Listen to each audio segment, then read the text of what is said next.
الحمد لله رب العالمين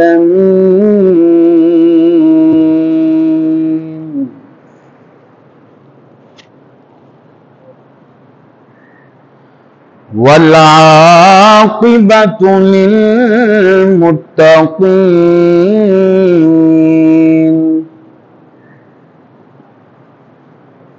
والصلاة والسلام على أشرف الأنبياء والمرسلين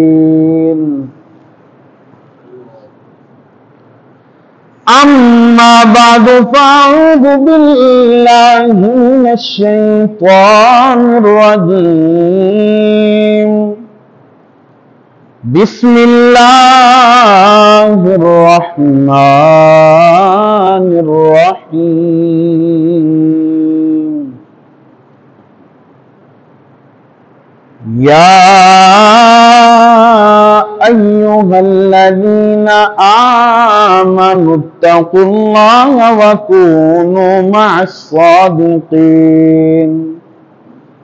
آمنت بالله صدق الله العظيم وبلغنا رسوله النبي الكريم الأمين إن الله وملائكته يصلون على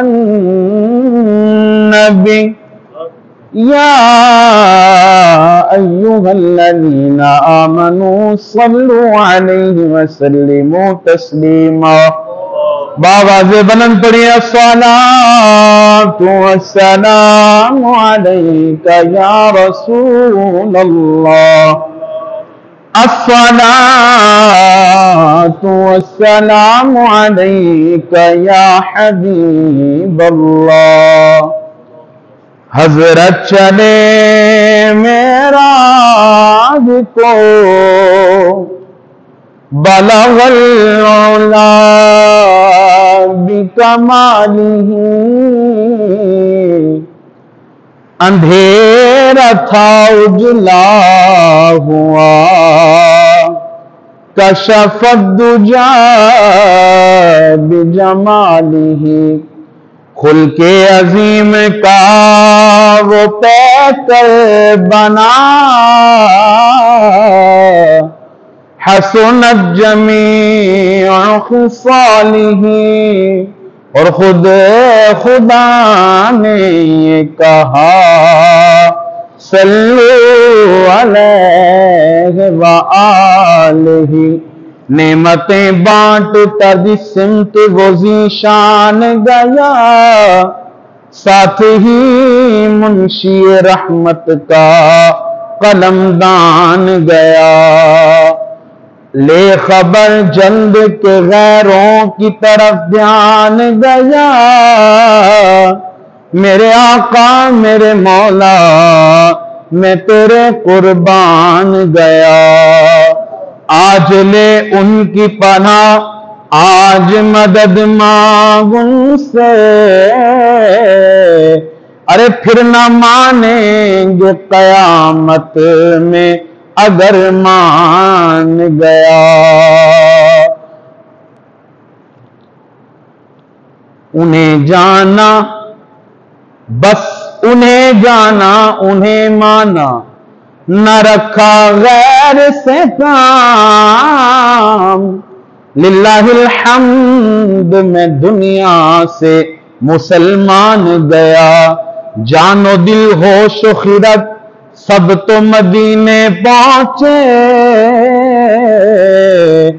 جان و دل ہوش و خرد سب تو مدینے پہنچے تم نہیں چلتے رضا سارا تو سامان گیا نعمتیں بانٹتا جس سمت وہ ذیشان گیا ساتھ ہی منشی رحمت کا قلم دان گیا عرش حق ہے مسند رفعت رسول اللہ کی ارے دیکھنی ہے حشر میں عزت رسول اللہ کی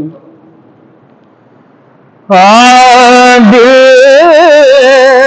میں تجھے رکھ لوں، دل میں تجھے رکھ لوں، مل کر اے جلوہ جانانا، بےہودے کیے دیتے ہیں، ہاں بےہودے کیے دیتے ہیں، انداز حجابانا، آندے میں تجھے اتنا تو کرنا، اے چشم کریمہ نا، اتنا تو کرم کرنا، اے چشم کریمہ نا، جب جان لبوں پر ہو آقا جی، جب جان لبوں پر ہو، تم سامنے آ جانا، جب جان، یقیناً یہ سب کی خواہش سے مل کر، جب جان لبوں تم سامنے آ جانا، دل میں تجھے پینے کو تو پی لوں گا، پر عرض ذرا سی ہے، پینے کو تو پی لوں گا، پر عرض ذرا سی ہے، اجمیر کا ساقی ہو، اجمیر بغداد کا میخانہ، میں اور جی چاہتا ہے تحفے میں بھیجوں میں انہیں آنکھیں، جی چاہتا ہے تحفے میں بھیجوں میں انہیں آنکھیں، درشن کا تو درشن ہو، درشن کا تو نظران کا نظرانہ، دل میں تجھے، اور دنیا میں اگر آپ نے ہمیں اپنا بنایا ہے، دنیا میں اگر آپ نے ہمیں اپنا بنایا ہے، محشر میں بھی کہہ دے نا آقا جی، محشر ہاں یہ ہے میرا دیوانہ، دل میں تجھے رکھ لوں۔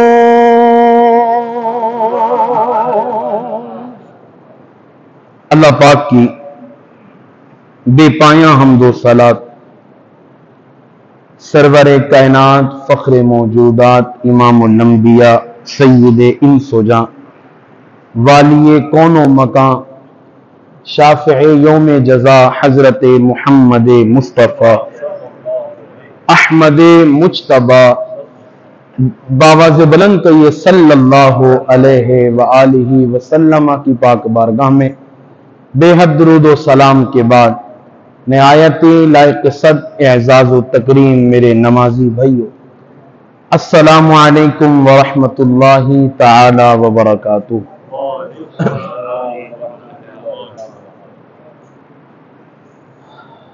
اللہ تبارک و تعالی کے فضل و احسان سے اس خالق حقیقی کی بارگاہ میں جمع ہیں۔ دعا فرمائیں اللہ سبحانہ و تعالی ہم تمام کا مل بیٹھنا اپنی بارگاہ میں قبول فرمائے۔ سامعین محترم، قرآن مجید فرقان حمید برہان رشید کی ایک آیت کریمہ آپ کے سامنے تلاوت کی۔ اللہ تبارک و تعالی ارشاد فرماتا ہے یا ایھا الذین آمنوا اتقوا اللہ وکونوا مع الصادقین، اے ایمان والو اللہ سے ڈرو، وَكُونُوا مَعَ الصَّادِقِينَ اور سچوں کے ساتھ ہو جاؤ۔ اے ایمان والو اتقوا اللہ، اللہ سے ڈرو، وَكُونُوا مَعَ الصَّادِقِينَ اور سچوں کے ساتھ ہو جاؤ۔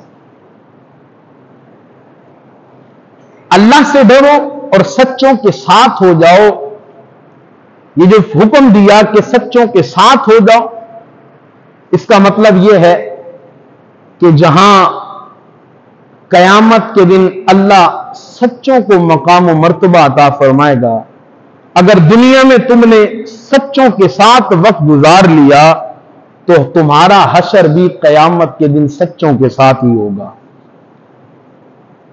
یہ تو ہے اس آیت کا ترجمہ۔ آج چند ایک باتیں اصلاح کے حوالے سے میں آپ کے سامنے گوش گزار کرتا ہوں۔ اس وقت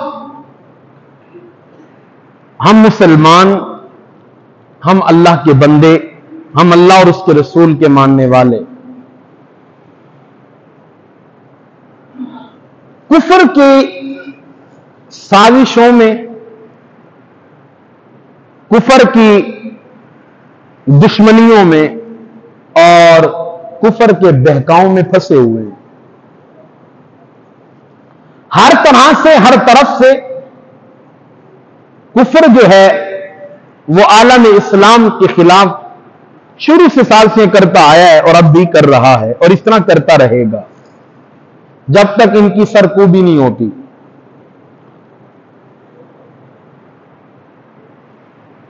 اسلام، یاد رکھیے، اس کائنات کے اندر بے شمار مذاہب ہیں،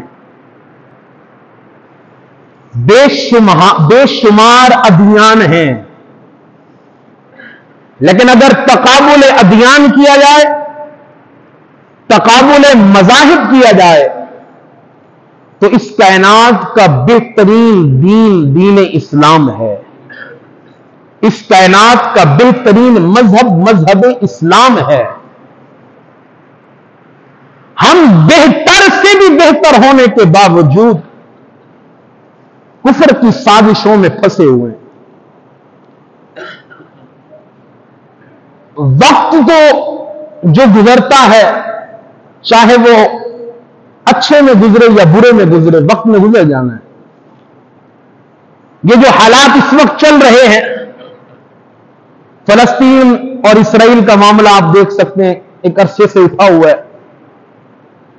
ابھی میں نے پچھلے جمعے بھی غالباً یہ ذکر کیا تھا، چونکہ فلسطین کا سب سے بڑا حامی پاکستان ہے، اس لیے اب پاکستان کو بھی سازشوں میں گھیرا جا رہا ہے جس کی ابتدا جو ہے وہ انڈیا اور بھارت سے کی جا رہی ہے.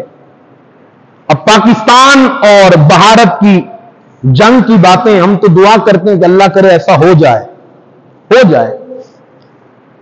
اور یہ ہونا ہے. اس جنگ کی خبر، اس جنگ کا پتہ، اس جنگ کی خوشخبری میرے نبی کریم صلی اللہ علیہ وسلم دے کر جا چکے ہیں. اور یاد رکھنا، کائنات کی پوری کائنات کا نظام تبدیل ہو سکتا ہے مگر میرے آقا کا کہا نہیں تبدیل ہو سکتا، سرکار کا فرمان نہیں بدل سکتا. ہاں یہ یاد رکھیے گا. تو سرکار دو عالم صلی اللہ علیہ وسلم غزوہ ہند کی خبر دے کر تشریف لے جا چکے ہیں. تو یہ تو ہونا ہے، آج ہو یا کل ہو. ہم کہتے ہیں جو کل ہو وہ آج ہی ہو جائے. اللہ تبارک و تعالی اسلام کو عروج عطا فرمائے اور انشاءاللہ جب ہوگا آپ دیکھیں گے کہ اللہ اسلام کو عروج عطا فرمائے گا. یہ پاکستان میں نے پچھلے دنوں میں بھی کہا تھا یہ مٹنے والا نہیں ہے. یہ بات ذہن نشین کیجئے گا. الحمدللہ جو بارڈروں پر ہمارے نوجوان کھڑے ہیں، الحمدللہ ان کے سینوں میں شہادت کے جذبے موجود ہیں، جہاد کا جذبہ موجود ہے، نعرہ تکبیر اللہ اکبر کی صدائیں لگانے کا جذبہ ان میں موجود ہے. اور انشاءاللہ اس ملک میں آج جو ہم سکھ کا سانس لے رہے ہیں وہ سارے ان ماؤں کی لالوں کا کمال ہے کہ جو بارڈروں پر اور دیگر محاذوں پر کھڑے ہو کر جو ہے وہ ڈٹ کے مقابلہ کر رہے ہیں. انشاءاللہ اللہ تبارک و تعالی ان کو سرخرو فرمائے گا، ان کی محنت رائے گا نہیں جائے گی. اچھا یہ تو ایک نظام ہے جو دنیاوی نظام چل رہا ہے، لیکن اس وقت جو مسلمانوں کا معاشرہ ہے، مسلمانوں کا جو معاشرہ ہے وہ ڈوب چکا ہے ہر طرح سے. اصل میں ہماری جو سب سے بڑی طاقت ہے، سب سے بڑی طاقت وہ ہمارا ایمان ہے. کیا ہے؟ ہماری طاقت ہمارا ایمان ہے.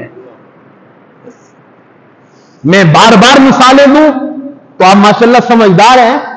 غزوہ بدر ایک کھلی کتاب ہے کہ ایمان کتنی بڑی پاور ہے، ایمان کتنی بڑی طاقت ہے.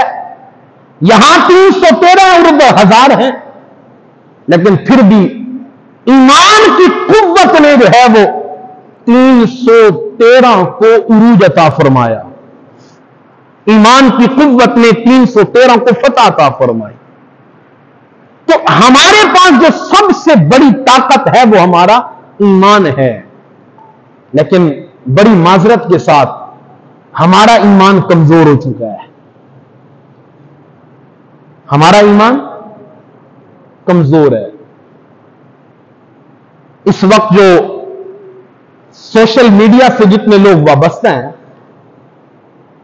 وہ بخوبی جانتے ہیں، اگر 5 پاکستانی جہاد اور جنگ کے حامی ہیں، 10 جو ہے وہ 15 جو ہے 20 جو ہے وہ اس کے مخالف ہیں. وہ موت سے ڈر رہے ہیں کہ پتہ نہیں کیا ہوگا. ہونا کیا ہے؟ مرنا ویسے نہیں ہے،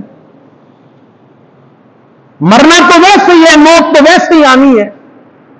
تو کیا ہی خوب ہوگا کہ اللہ تبارک و تعالی موت دے تو شہادت کی موت دے.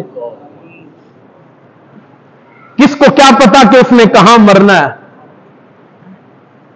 ٹرین میں جاتے ہوئے لوگ مر جاتے ہیں، یہاں سے پکنک کرنے گئے سمندر ڈوب کے مر گئے، واٹر پارک گئے جی حادثہ ہوا مر گئے، شراب کے نشے میں مر گئے، جوا کھیلتے مرے، تاش کھیلتے مرے، ڈبو کھیلتے مرے، بلٹ کھیلتے مرے، زنا کرتے مرے، چوری کرتے مرے، ڈکیتی کرتے مرے.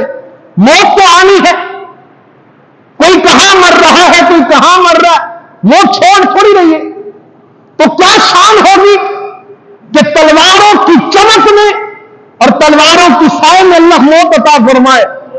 اور وہ موت کیسی ہے؟ وہ کیسی موت ہے؟ غالباً حضرت خزیمہ، حضرت حذیفہ بن یمان رضی اللہ تعالی عنہ، آپ کی جب شہادت ہوئی، آپ کے بیٹے حضور علیہ الصلوۃ والسلام کے پاس آئے، رو رہے تھے۔ سرکار دو عالم صلی اللہ علیہ وسلم نے ارشاد فرمایا، اے میرے جوان، اے میرے شہزادے، روتے کیوں ہو؟ عرض کی یا رسول اللہ، والد کا غم ستا رہا ہے، والد کا بچھڑا، وہ جو والد سے جو بچھڑا ہے وہ تکلیف ستا رہی ہے۔ سرکار دو عالم صلی اللہ علیہ وسلم نے ارشاد فرمایا، اے حذیفہ کے بیٹے، کیا یہ تمہارے لیے خوشخبری کی بات نہیں؟ عرض کی یا رسول اللہ کیا؟ فرمایا، جب تمہارے والد کی روح قبض کی گئی، اللہ تبارک و تعالیٰ کے پاس تمہارے والد گئے تو اللہ تبارک و تعالیٰ نے پوچھا، اے حذیفہ مانگو، کیا مانگتے ہو؟ جو مانگو گے میں تمہیں عطا کروں گا۔ عرض کی باری تعالیٰ، پوری کائنات کے خزانے ایک طرف، جو شہادت کے وقت تو نے مجھے اپنا دیدار کرایا، میری طلب ہے وہ بار بار میں تیرا دیدار کروں۔ اے حذیفہ کے بیٹے، اللہ تمہارے والد کو بار بار اپنا دیدار کرا رہا ہے، کیا یہ خوشی کی بات نہیں؟ تو پھر کہا، یا رسول اللہ صلی اللہ علیہ وسلم، یہ میرے لیے کافی ہے کہ اللہ نے میرے والد کو یہ اعزاز عطا فرمایا ہے، تو موت تو ویسے آنی ہے۔ اگر موت ایسی آ جائے کہ جس موت میں رب کا دیدار ہو جائے تو پھر اس موت سے کیوں بھاگیں؟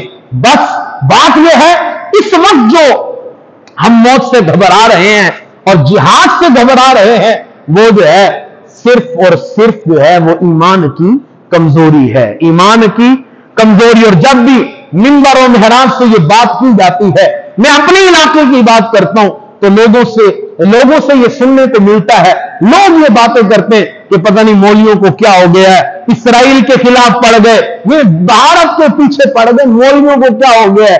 مولویوں کو میاں کچھ نہیں ہوا، یہ آپ کے اسلام کی ہسٹری ہے، یہ آپ کے اسلام کا حصہ ہے، یہ آپ جتنا دور بھاگیں آپ نہیں بھاگ سکتے، بالآخر جہاد ہے، بالآخر جہاد ہے، آنا ہے، چاہے وہ بھارت کے خلاف ہو، چاہے وہ اسرائیل کے خلاف ہو۔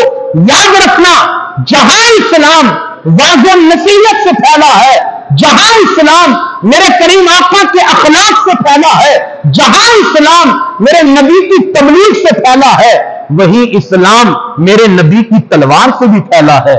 جہاد بھی دین کا ایک اہم حصہ ہے، اور اللہ تبارک و تعالیٰ نے قرآن مجید میں مختلف مقامات پر جہاد کرنے کا حکم ارشاد فرمایا ہے۔ اب میں عرض کر رہا ہوں کہ ہماری سب سے بڑی طاقت ایمان کا قوی ہونا ہے، ایمان کا، ہمارا ایمان جو ہے یہ ہماری سب سے بڑی طاقت ہے۔ بس مرض یہ ہے کہ اس وقت ہمارے ایمان کمزور ہو چکے ہیں۔ اچھا، اب ایمان کیوں کمزور ہوئے؟ اور اگر ایمان کمزور ہو گئے تو پھر ان کو درست کرنے کا طریقہ، میں عرض کر رہا ہوں، دنیا کا نظام تو چل رہا ہے، ہم اندرونی لوگ، ہم مسلمان لوگ، کم سے کم ہم اپنے ایمان کو تو مضبوط کریں، ہم اپنے ایمان کو تو قوی کریں۔ ایمان کمزور ہوتا ہے بد اعمالیوں سے، ایمان کمزور ہوتا ہے بد افعالیوں سے، ایمان کمزور ہوتا ہے پیسہ دولت کی لالچ سے۔ یہ اس دنیا کی ہوس نے ایمان کو کمزور کر دیا ہے۔ اگر دولت، پیسہ، گاڑی، یہ جائیدادیں، یہ دنیا کی ہوس نہ ہو، بد اعمالیاں نہ ہو، بد افعالیاں نہ ہو، تو پھر آپ کا اور میرا ایمان قوی ہو سکتا ہے۔ جب ہمارا ایمان قوی ہوگا، جب ہمارے اعمال قوی ہوں گے، تو پھر موت سے گھبرانے والی کوئی بات نہیں ہے، پھر موت سے گھبرایا نہیں جائے گا، پھر موت سے ڈرا نہیں جائے گا۔ یہ ہماری ہسٹری بڑی پڑی ہے، یاد رکھیں۔ ایمان کی کمزوری کا سب سے جو بڑا سبب ہے وہ دولت ہے۔ وہ کیا ہے؟ اللہ تبارک و تعالی قرآن مجید میں ارشاد فرماتے، الہاکم التکاثر حتی زرتم المقابر۔ اللہ فرماتا ہے تمہیں مال و دولت کی کثرت نے تباہ کر دیا ہے۔ الہاکم،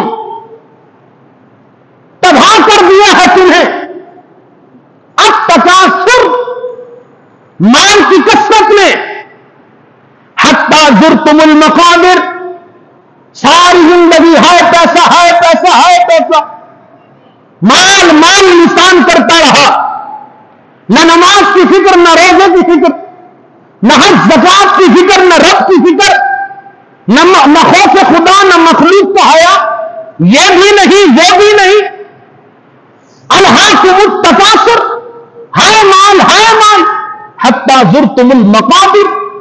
اللہ فرماتے مال کرتے کرتے کرتے تم قبروں میں پہنچے، کلا سوف تعلمون ثم کلا سوف تعلمون کلا لو تعلمون علم الیقین لترون الجحیم۔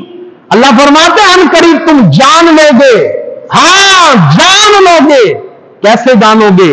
کلا لو تعلمون علم الیقین، ایک ہوتا جاننا، مجھے آپ نے آ کر بتایا کہ امام صاحب اسکول کی دیوار گری ہوئی ہے، مجھے علم حاصل ہو گیا کہ اسکول کی دیوار گری ہے، یہ ہے علم۔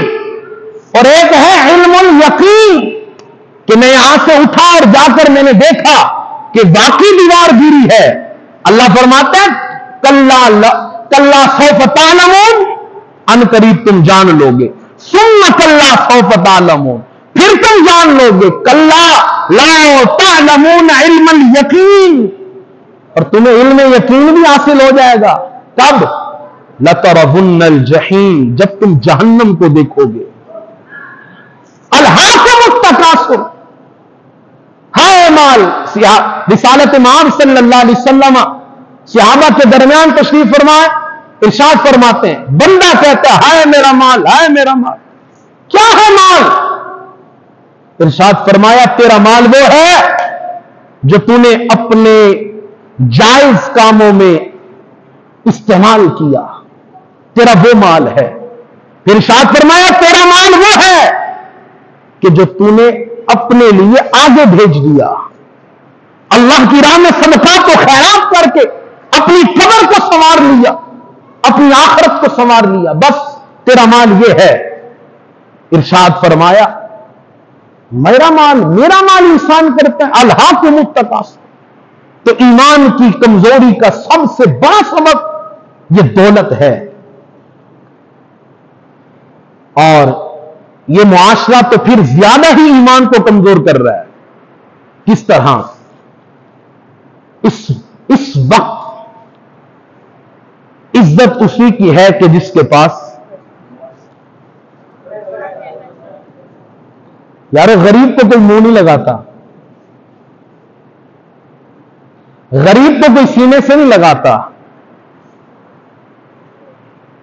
سینوں سے اسی کو لگایا جاتا ہے کہ جو اچھی گاڑی سے اترے، جس کے جسم پہ عمدہ لباس ہو، جس کے جسم سے اعلیٰ پرفیوم کی جس میں الکحل مکس ہوتا ہے، جس کے جسم سے اور جس کے لباس سے الکحل اور اعلیٰ پرفیوم کی خوشبو آئے، سینے سے اسے لگایا جاتا ہے۔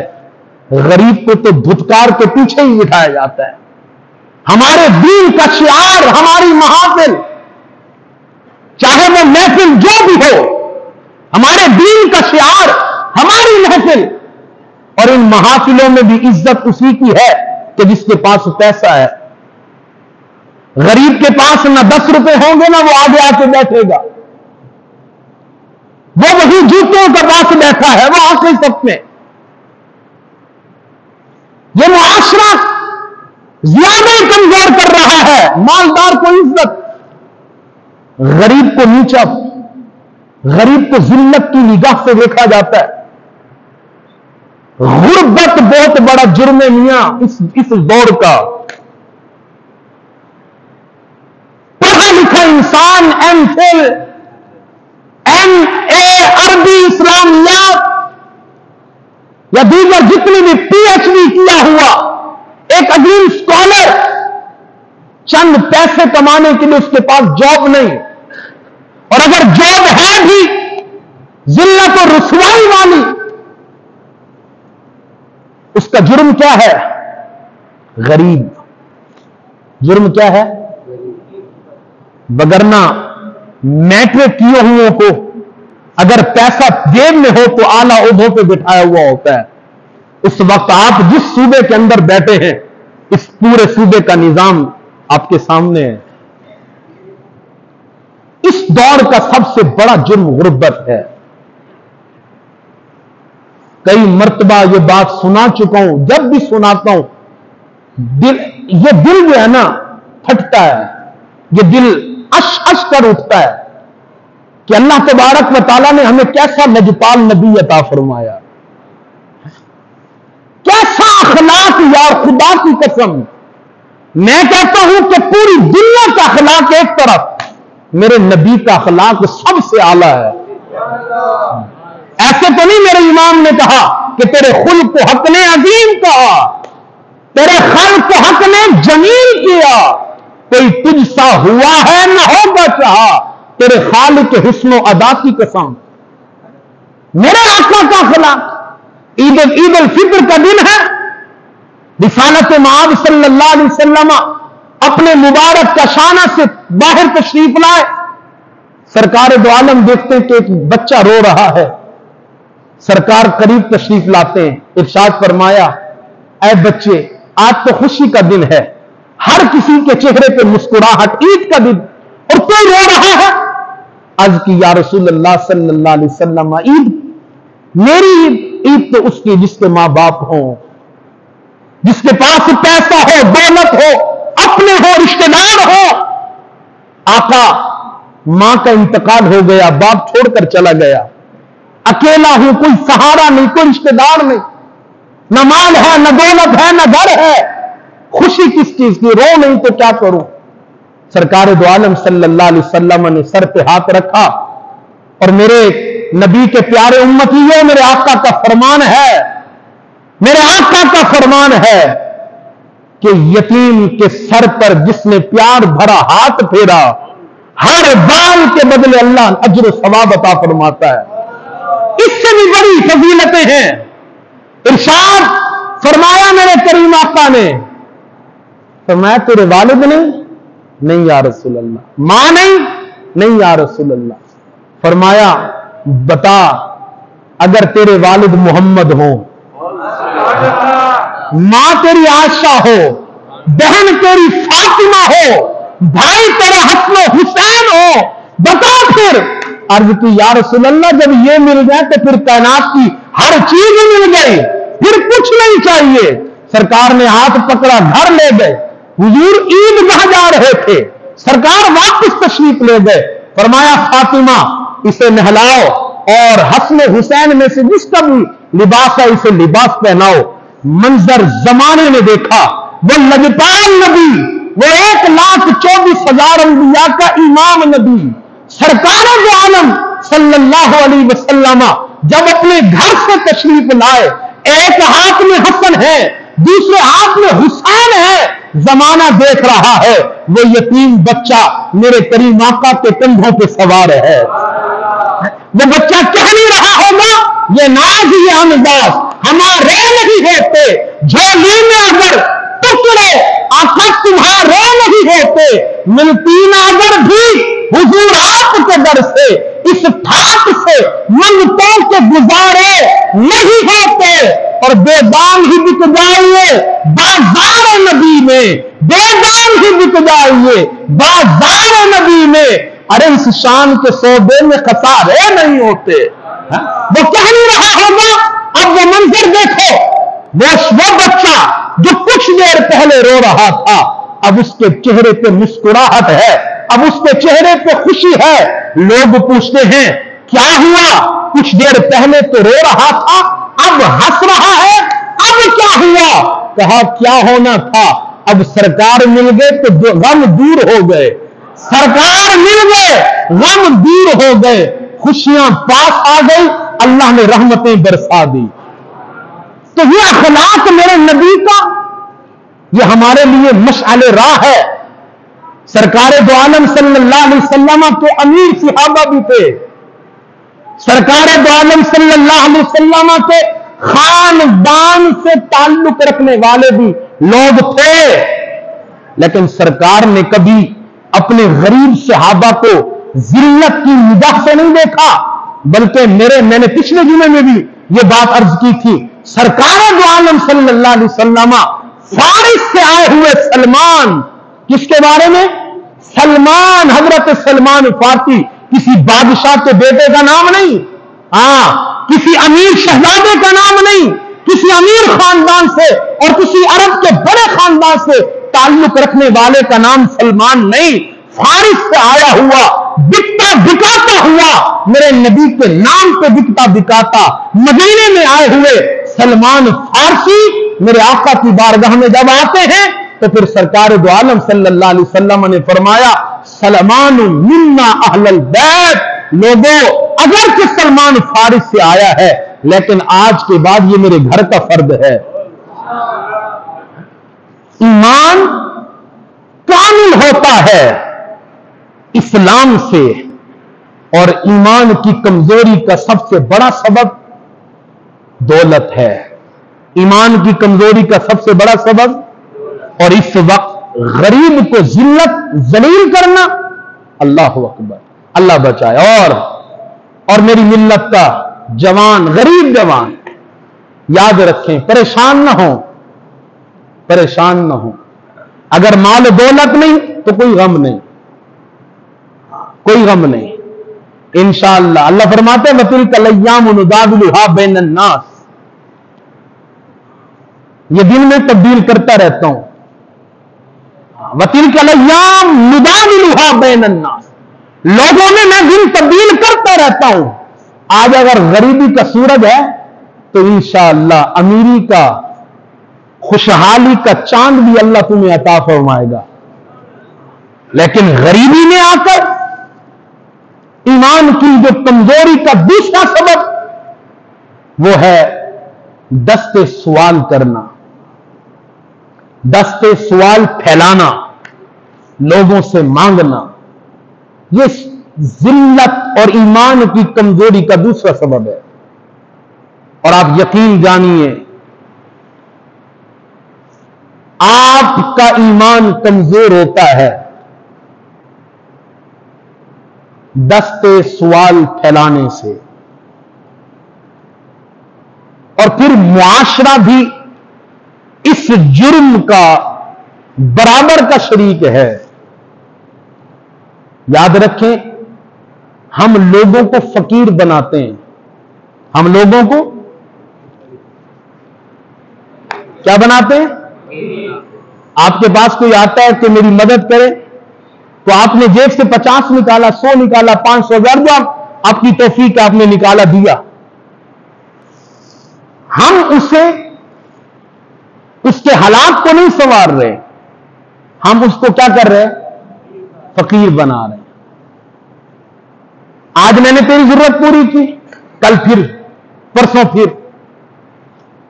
حالات سنوارے کسی کے، اس کے لیے کچھ ایسا کر دیں کہ وہ پھر کسی کے پاس مانگے نہیں، مانگنے کے لیے جائے نہیں، اسے ایسا بنا دیں۔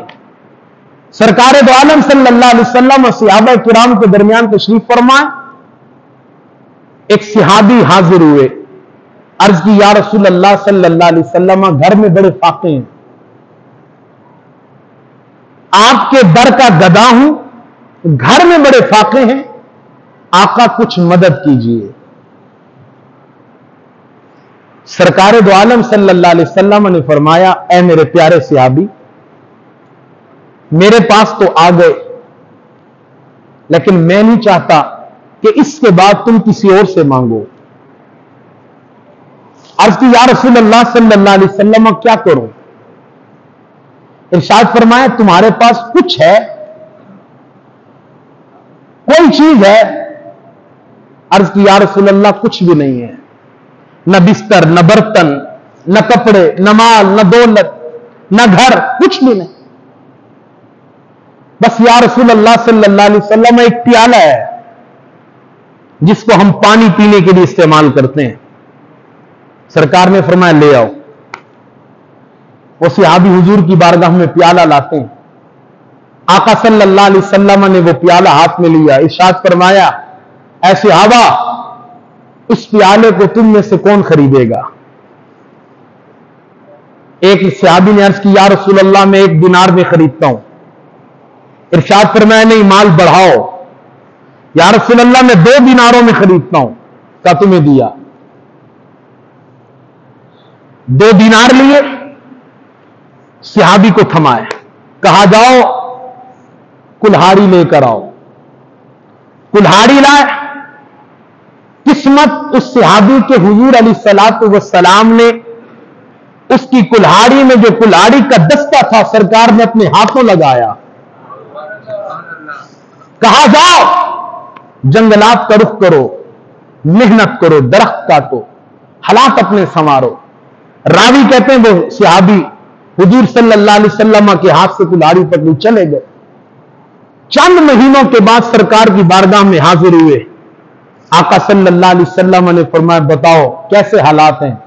عرض کی یا رسول اللہ حالات سنور گئے, کپڑے بھی آ گئے, بستر بھی آ گئے. آقا اب حالات سنور گئے اور قسمت پہ قربان. عرض کی یا رسول اللہ یہ 10 دینار لایا ہوں, 10 دینار لایا ہوں اصحاب صفا کے لیے. آقا یہ ہدیہ لایا ہوں. تو سرکار دو عالم صلی اللہ علیہ وسلم میرے کریم آقا چونکہ وہ امت سے پیار کرتے ہیں اور سچا پیار, یہ وہ پیار نہیں جس کے دعوے دار ہم ہیں, سچا پیار سرکار ہم سے کرتے ہیں. سرکار کی آنکھوں سے خوشی کے آنسو گئے. سرکار اٹھے, سرکار نے سینے سے لگایا, کہا واہ واہ تیری قسمت پہ قربان جاؤں, اللہ نے تمہارے حالات بدل دیے. اور اگر میں تمہیں اس وقت تمہاری اس وقت ضرورت پوری کرتا اور اگر میں اس وقت تمہیں مال دیتا تو تم پھر بار بار جاتے, بار بار مانگتے. اے میرے صحابہ, کائنات کا سب سے بڑا جرم اور کائنات کا سب سے بڑا گناہ یہ دست سوال ہے.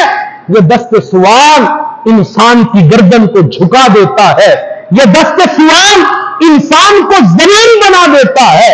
امیروں کے سامنے جو ہے وہ لینے لگ کے لوگ کھڑے ہوتے ہیں. کیوں کہ کہیں یہ 1000 روپیہ دے دے, کہیں یہ 500 روپے دے دے, کہیں یہ مہینے کا راشن ہی ڈلوا دے. اس طرح لوگ ذلیل ہوتے ہیں امیروں کے دروازوں پر. اے بھائی ان دولت مندوں کے پیچھے نہ جاؤ. یہ کیا دیں گے, کیا دے سکتے ہیں؟ آؤ اس مالک حقیقی کے سامنے جھکیے. اسباب رب بناتا ہے, اسباب اللہ بناتا ہے, دینے والا اللہ ہے. آؤ اس کے بعد اللہ تبارک ارشاد فرماتا ہے وَمَن يَتَوَكَّلْ عَلَى اللَّهِ فَهُوَ حَسْبُهُ إِنَّ اللَّهَ بَالِغُ أَمْرِهِ. اللہ فرماتے جو اللہ پر توکل کرتا ہے, اللہ پر بھروسہ کرتا ہے, فَهُوَ حَسْبُهُ اللہ اسے کافی ہے. اور دوسرے مقام پر ارشاد فرمایا وَيَرْزُقُهُ مِنْ حَيْثُ لَا يَحْتَسِبُ اللہ اس کو ایسا ایسا رزق دیتا ہے کہ اس کا گمان ہی نہیں ہوتا. اللہ وہاں سے اس کو رزق عطا فرماتا ہے. بس بات یہ ہے کہ توکل علی اللہ ہو. تو ایمان کی کمزوری کا جو دوسرا سبب ہے وہ دست سوال ہے, سوال پھیلانا اور سوال کے لیے ہاتھ پھیلانا. اور ایمان کی سب سے کمزوری کا جو ایک اور سبب ہے, اور اس وقت یہ معاشرہ اس میں ڈوب چکا ہے. میں نے کہا نا کہ اس وقت دشمن ہمیں للکار رہے ہیں. ہمارا ایک طبقہ جہاد کے لیے تیار ہے, ہمارا ایک طبقہ ہر معاملے کے لیے تیار ہے, لیکن ہمارے اکثر لوگ جہاد سے گھبرا رہے اور مولوی پاگل ہو گئے ایسی باتیں کر رہے ہیں. وجہ ایمان کی کمزوری. اور ایمان کی کمزوری کے اسباب ذکر کر رہا ہوں. ان میں ایک سبب اس وقت جو معاشرہ ہے وہ سبب ہے نشے کا سبب. نشہ.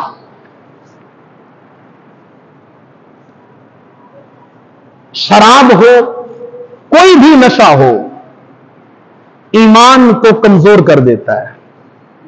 ایمان کو. اور اس وقت میری اپنی رائے کے مطابق میں کم رائے لگا رہا ہوں مگر اس سے بھی زیادہ ہے 44% آپ کا معاشرہ نشے میں دھت ہے. یہ جوان چند پیسوں کی خاطر لوگوں کے بچوں کو نشوں پہ لگا دیا. ماں باپ تڑپتے ہیں بچوں کے لیے، اولاد باپ کے لیے تڑپ رہی ہے، بیوی شوہر کے لیے تڑپ رہی ہے، اور باپ ہے، شوہر ہے، بیٹا ہے، نشوں میں لگا ہے. معاشرہ کس طرف جا رہا ہے ہمارا؟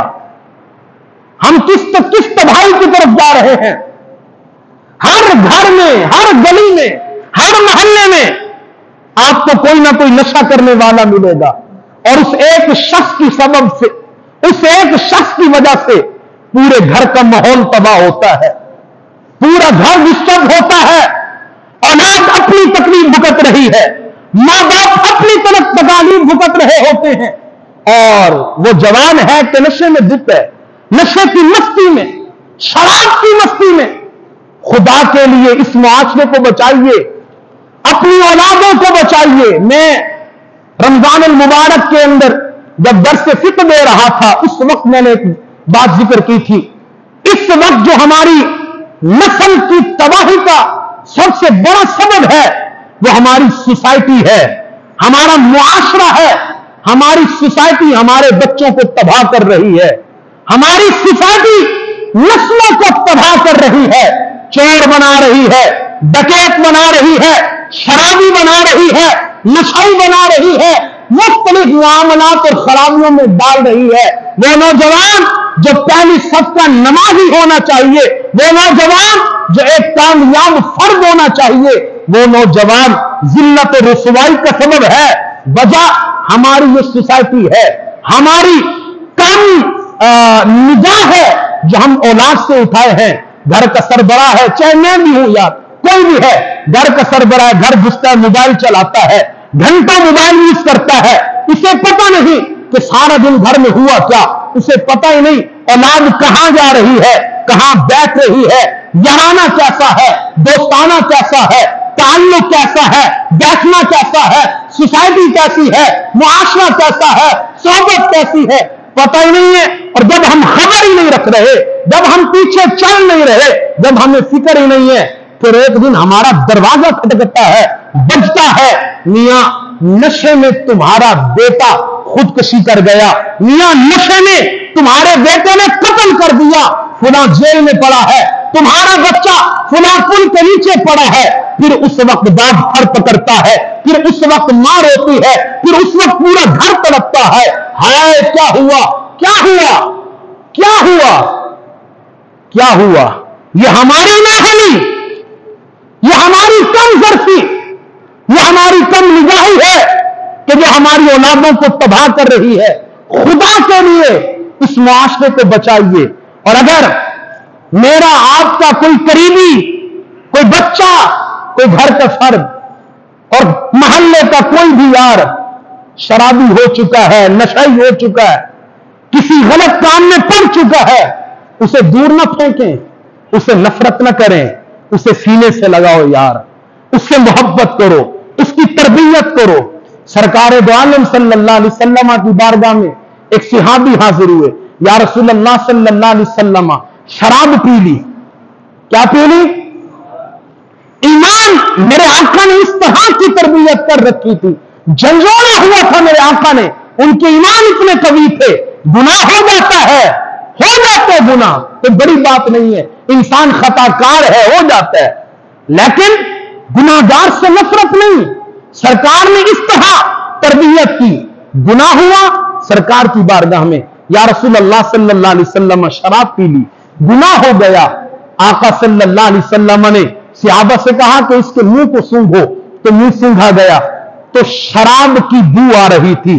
سرکار نے فرمایا اسے باہر لے جاؤ اور اسے کوڑے مارو، جو شریعت کی سزا تھی. صحابہ کرام باہر لے گئے، کوڑے مارے جا رہے ہیں. راوی کہتے ہیں کریم آقا صلی اللہ علیہ وسلم مسجد میں بے چین ٹہل رہے ہیں، کبھی ادھر جاتے ہیں حضور، کبھی ادھر جاتے ہیں، ادھر امتی کو تکلیف ہو رہی ہے، ادھر سزا دی جا رہی ہے. یہاں سرکار دو عالم صلی اللہ علیہ وسلم بے چین ہیں. جب ادھر تکلیف بڑھی تو میرے آقا کی آنکھوں سے آنسو بہے. ایک صحابی نے عرض کی یا رسول اللہ آپ اس کے لیے رو رہے ہیں, اس کے لیے بے چین ہیں کہ اس نے شراب پی.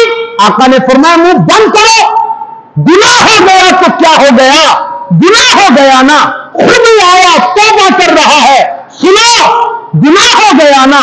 وہ ایسا ہے کہ جو اللہ اور اس کے رسول سے پیار کرتا ہے اور اللہ اور اس کا رسول بھی اس سے پیار کرتے ہیں. گناہ ہو جاتا ہے لیکن نفرت نہیں. حضرت جنید بغدادی رضی اللہ تعالیٰ نے فرماتے میں اپنے ماموں اور اپنے مرشد حضرت سیری سختی رحمت اللہ تعالیٰ علیہ کے ساتھ جا رہا تھا. ہم نے دیکھا کہ ایک جگہ ہجوم ہے. میرے ماموں نے کہا جنید جا کر دیکھو معاملہ کیا ہے. کہتے ہیں کہ میں پہنچا, دیکھا کہ ایک نشائی نشے میں دھت ہے اور لوگ اس کا مذاق اڑا رہے ہیں. آج کا معاشرہ بھی اسی طرح کا ہے, مذاق اڑایا جاتا ہے دنیا کا. یار دن ہزاروں کا مذاق اڑایا جاتا ہے, زمانہ مذاق اڑا رہا ہے.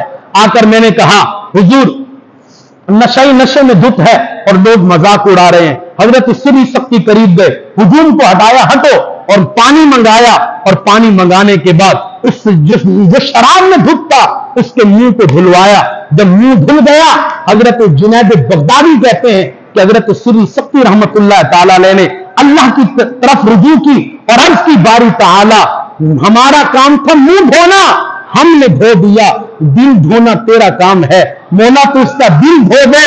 حضرت جنید بغدادی فرماتے ہیں لوگوں میں تہجد کے وقت جب میں اپنے علاقے کی مسجد میں گیا تو روزانہ مسجد میں سب سے پہلے جانے والا میں ہوتا تھا, لیکن آج مسجد پہلے سے کھلی ہے. میں جا کر دیکھتا ہوں ایک شخص سجدے میں گرا ہے, دھاڑے مار کے رو رہا ہے, گر گرا رہا ہے, معافیاں مانگ رہا ہے. کہتے ہیں کہ میں نے اس کا چہرہ دیکھا تو یہ شخص وہی ہے کہ جو اس وقت نشے میں دھت پڑا تھا.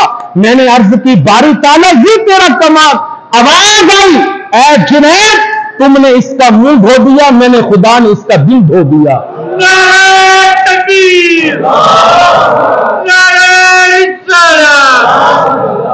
نفرت کسی سے نہیں کرے, گناہ ہو جاتا ہے. اگر کوئی میرے گھر کا فرد, آپ کے گھر کا, ہمارے علاقے کا بچہ, ہمارے علاقے کا جوان اگر کسی غلط کام میں ہے, بجائے اس کے کہ اس کو سزا دی جائے, اس سے نفرت کی جائے, اسے محبت سے سمجھائیں, اس کی تربیت کریں. اور عظیم اسلامی بھائیوں, اے میرے نمازی بھائیوں, خدا کی قسم شراب بہت برا نشہ ہے, گناہوں کی جڑ ہے. سرکار فرماتے ہیں جو شخص شراب پیتا ہے, شراب اپنے ساتھ کئی گناہوں کو لاتی ہے. میرے آقا کریم صلی اللہ علیہ وسلم مثال دیتے ہیں, ارشاد فرمایا بنی اسرائیل کا ایک شخص تھا, نیک تھا, نیک. ایک خاتون آئی, حسین و جمیل خاتون. اس نے کہا اے جوان مجھ سے بدکاری کرو. کہا میں بدکاری نہیں کر سکتا. کہا کہ یہ جوان ہے, یہ بچہ, اس کو قتل کرو. کہا میں قتل نہیں کر سکتا. کہا کہ یہ خنزیر کا گوشت ہے, اسے کھاؤ. کہا میں نہیں کھا سکتا. کہا یہ شراب ہے, اسے پیو. کہا میں نہیں پی سکتا. گردن پہ تلوار رکھ دی.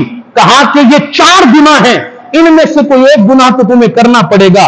اس نے اپنی سوچ میں سوچا قتل کرنا بڑا گناہ, بدکاری کرنا بڑا گناہ, خنزیر کا گوشت کھانا بڑا گناہ, شراب پی لیتا ہوں, ایک قطرہ پی لیتا ہوں, ایک گھونٹ پی لیتا ہوں, کم گناہ ہے, اللہ سے معافی مانگ لوں گا, مجبوری ہے. سرکار دو عالم صلی اللہ علیہ وسلم ارشاد فرماتے ہیں شراب کا ایک گھونٹ پیا, شراب پینے کے بعد جب نشے کی مستی چڑھی, وہی جوان ہے اس نے قتل بھی کیا, وہی جوان ہے اس نے خنزیر کا گوشت بھی کھایا, وہی جوان ہے کہ اس نے بدکاری بھی کی. سرکار دو عالم صلی اللہ علیہ وسلم نے فرمایا اے صحابہ جب شراب آتی ہے تو اپنے ساتھ کئی گناہوں کو لے آتی ہے. خدا کے لیے اپنے معاشرے کو بچائیے. ہمارا ایمان کمزور ہو رہا ہے اور اس کمزوری کا غیر فائدہ اٹھا رہے ہیں. آج جو مسلمانوں کا حشر ہو رہا ہے وہ ایمان کی کمزوری کا سبب ہے. اگر اس وقت تمام امت مسلمہ کا ایمان کبھی ہوتا, میں کہتا ہوں کسی غیر کی جرت نہ تھی کہ مسلمان کی بیٹی کی طرف نگاہ کرتا، کسی غیر کی جرت نہ تھی کہ کسی کی طرف آنکھ اٹھاتا، اگر آنکھ اٹھائی جاتی تو پھر اللہ محمد بن قاسم کو پیدا کر دیتا۔ یہ انشاءاللہ اگر ہم اپنے ایمانوں کو کامل کریں، قوی کریں، تو اللہ تبارک و تعالی ہمارے اندر بھی انشاءاللہ تبدیلی لے آئے گا۔ اللہ تبارک و تعالی ہمیں ہر گناہ سے محفوظ فرمائے۔ اللہ کریم ہمیں اپنے ایمانوں کو کامل کرنے کی قوت و طاقت عطا فرمائے۔ وما توفیقی الا باللہ۔ 1-2 منٹ آپ کے لوں گا، تشریف رکھیے۔ انشاءاللہ العزیز 4 مئی بروز اتوار بعد نماز ظہر، 4 مئی بروز اتوار بعد نماز ظہر حضور مفتی اعظم پاکستان استاد العلماء مفتی منیب الرحمان دامت برکاتہم العالیہ کی قیادت میں فلسطین کے حق میں ایک بہت بڑے ریلی نمائش سے تبت سینٹر تک کے لیے نکالی جائے گی، اور امت مسلمہ اس وقت متحد ہونے جا رہی ہے۔